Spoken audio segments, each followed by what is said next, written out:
So welcome everyone, I'm Ivy Rivera. I'm a psychic medium and a Taino Airwalk. I own a school called the Ivy League Psychic Academy that's about 9 years old. It is now international and online. We teach everything from psychic mediumship to Reiki to astrology and a million things in between, so check it out. This is a precursor to a class, and that class is called Law of Attraction and Manifestation, how to use it properly in your life. So today is just sort of a taste of what that class is going to be like. So I'm not getting into a ton of curriculum. We want to make sure that eventually you do get over there for the full training. It is a lot to talk about. How does law of attraction work? How does manifestation work? What are the myths surrounding it? Why is it that you've tried to use it and it hasn't worked for you? Why does it sometimes seem to be working and then it halts? All of this we're going to get into. Today, I want to touch on a very simple way of breaking down a few myths that are standing in the way, probably, of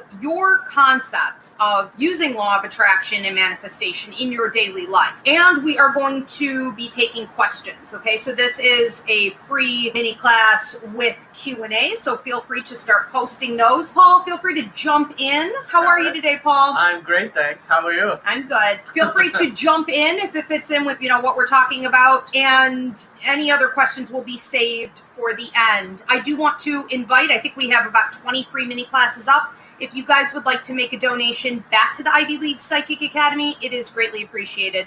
And Paul put that link above to the website donation button. Thank you. And thank you to everyone who has been donating. We certainly do appreciate it. It's a lot of work that goes into these. All right, so what exactly is going on with law of attraction and manifestation? There's been a ton of hype surrounding this in recent years. There are a lot of people who come out and talk about knowing exactly the way that it operates. And I have listened to this for years now and thought, this just isn't always true. Some of it's accurate, but some of it isn't. And where it's inaccurate, it's really inaccurate. And if you're buying into a lot of what they're selling, it's going to mess you up to a point where law of attraction and manifestation may not really be working much at all for you. So again, this is the precursor to the full class, so I'm not getting into all of it today, but I do want to break down a couple key myths that I think a lot of my viewers in particular are probably thinking, and if you understand this, you could turn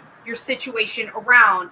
Okay, so on the topic of law of attraction, one of the most common myths that we hear is that you attract what you are. You attract the energy that you're putting out. You are matching that frequency somehow. And what I see, sadly, okay, so here's the truth. If you are highly empathic, third or fourth level for sure, or if you are advanced spiritually evolved, if you have a high level of intuitive intelligence, psychic ability, your clairs are very active, you are going to actually attract the opposite to you, especially where people are concerned. So I don't care for that when I hear people say that. We have to make an exception. It's sort of like when you do the Briggs personality test and they don't really count for intuitive intelligence. And you're like, I don't really know that I fit into any of this. We have to make room for this truth. So it is not true that you attract what you're putting out. Many healers, light workers, old souls,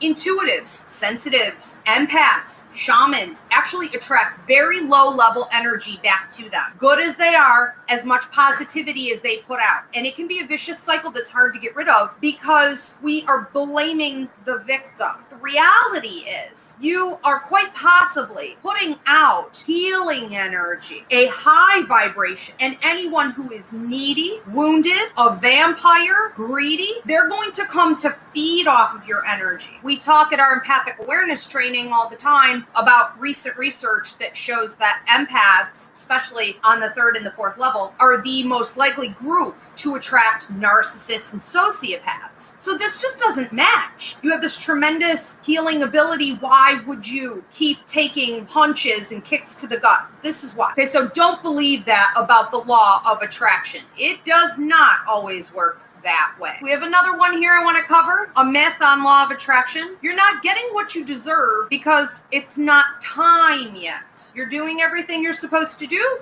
You're following all the rules. well, it must just be, it's not in divine timing. The universe doesn't have it ready for you yet. You just are supposed to wait on that. It's coming. It's coming. No, it may not be coming. And the reason it may not be coming is because you are focused and visualizing and feeling and using all the tools that you're supposed to, but it is very possible, fact, that you are blocking it because there's something else you didn't do, or there's something or somebody that you were supposed to get rid of. So this isn't so simple. If there's something blocking the flow, it could be toxic, it could just be hindering. You can't receive what is meant for you to receive. So we always want to look back when we have a block to using those law of attraction techniques, and we want to say, is there something I was supposed to do? Now, often around this time, people not only feel that law of attraction isn't working for them, they also feel that they've been cut off from their spirit guides or from their ancestors. They feel intuitively really off base. They may become very addicted to tools and crystals and, all kinds of things. They think they need to stay afloat. That's a sign that there's something blocking the flow there.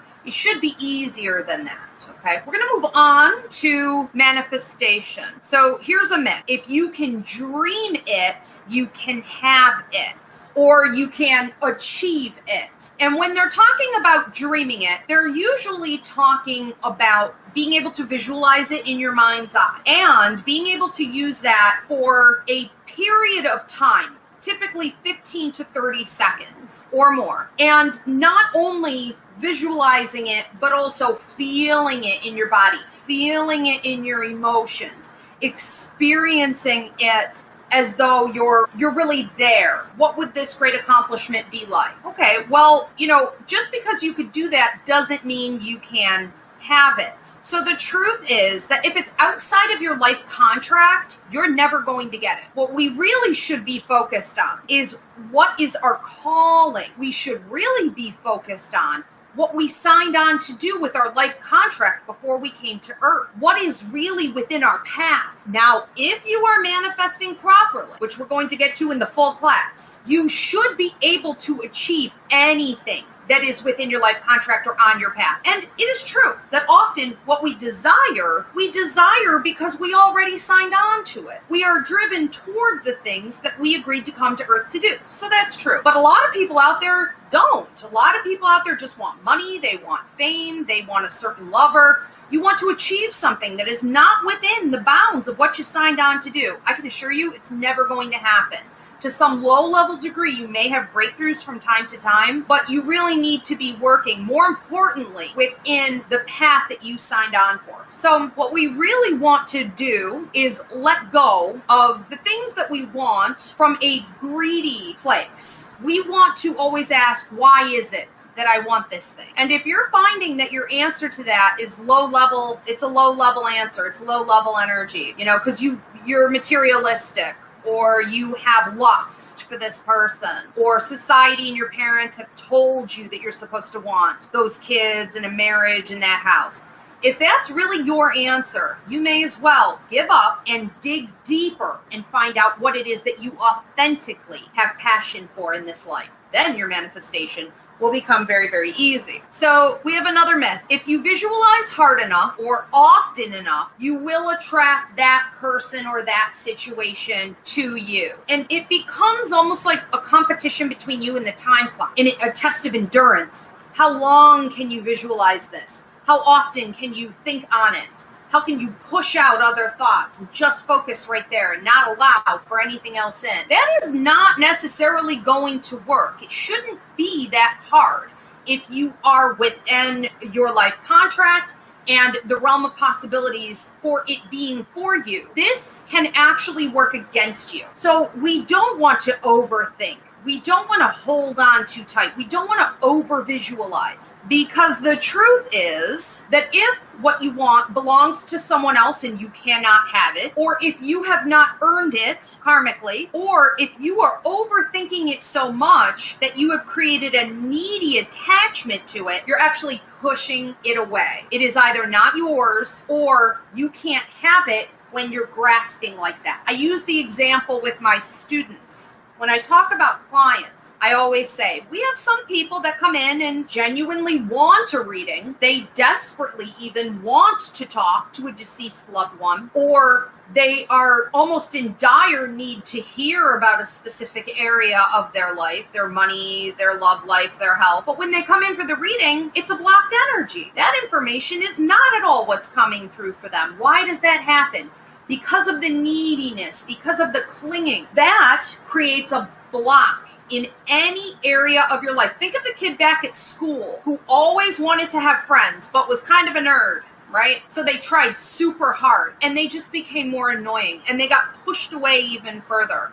You know, you have sympathy for that kid, but that kid's not going to ever make it to the popular table. You got to be comfortable with where you are. You have to accept and have an attitude of gratitude wherever you are. And while you do want to use these techniques, you don't want to use them so excessively that it has the opposite effect. And you do want to live within wisdom of what is yours and what is others, because that cannot be changed. Right? I just want to add to this also, sometimes people feel that they are cut off from the manifesting, the law of attraction that was working for them. And I would say, check and see if there's anything that you should do in the art of giving to others. Sometimes it becomes so about us in this greedy, greedy, greedy way. And we get so excited that manifestation and law of attraction is working. Because it's true. The more you have, the more you get. This is why the rich get richer and the poor get poorer. Sometimes it's also a rigged system for sure. But how did it get that way? It does work. When your bank account is full, it's not hard for you to manifest. It's almost like, why is it that when it rains, it pours? And when there's a drought, it's a drought I cannot get rid of. It's because of this.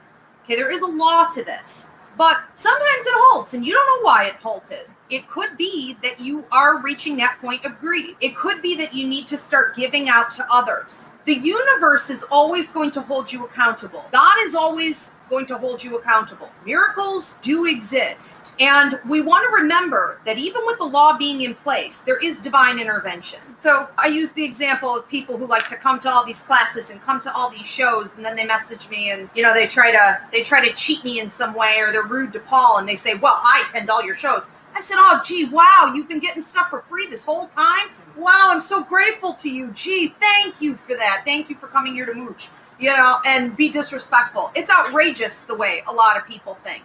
And unfortunately, that may work for them a lot of the time, because what happens with law of attraction and manifestation is that the best use, the people that are best at manipulating it and getting it to work in their favor, are the energy manipulators. Okay, so we're talking high-level empathic people, energy manipulators. We're also talking low levels. We're talking sociopathic, narcissistic, controlling, you know, egotistical, people who feel entitled. So just because it was working for you doesn't mean that you're working from the purest place. Maybe you need to stop and say, gee, is it time for me to give back in some way? You are being watched, okay? This law isn't an end-all, be-all. It is just a law. So we are actually at the class. There, I'll be telling you how to actually use law of attraction and manifestation and how it really works in your life. I'm going to go ahead and wrap it up. Thanks so much, everybody. Thank you, Polly. You're very welcome. Thank you.